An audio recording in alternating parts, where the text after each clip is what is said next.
my question to you guys, to start with Kevin, what are some realistic expectations that we should see with Joe Thornton being on the Leafs now?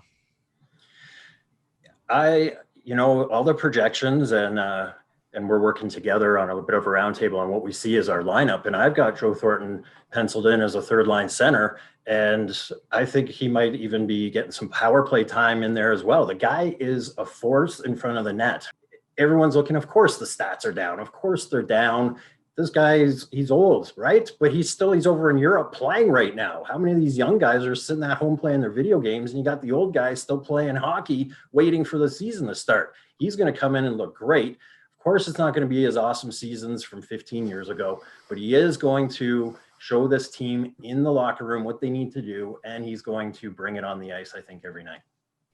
And Andrew, you mentioned what Thornton can bring.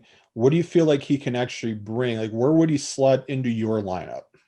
Yeah, I think Kevin's got it. I think I've got him at third line center right now, and he's a gamer, right? Like, this is a guy that's a gamer. He's brought up on a farm and has that mentality that you work hard, you go out there and you play hard, and you're going to get results. And I think that's where his presence isn't just going to be in the dressing room, but he's going to be a presence on the ice. He's a physical body.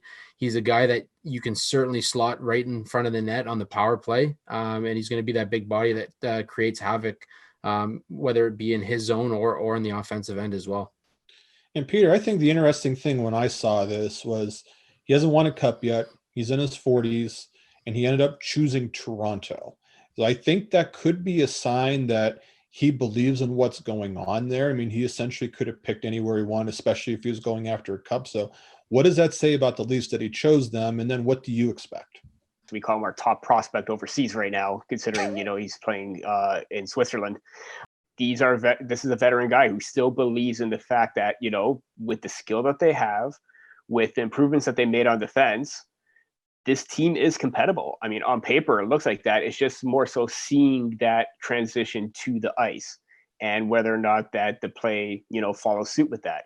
And given his durability, given the fact that, he can still play, he's going to be that kind of player. He's going to be a role player. Any chance he could get, he's going to win. And again, production-wise, not expecting a whole lot, although I would like to see, would have liked to have Joe Thornton in his prime where he's getting 120 points and 90 assists, but realistically, it's not going to happen. But we know that he can still be an offensive driver, getting on the forecheck and setting up plays.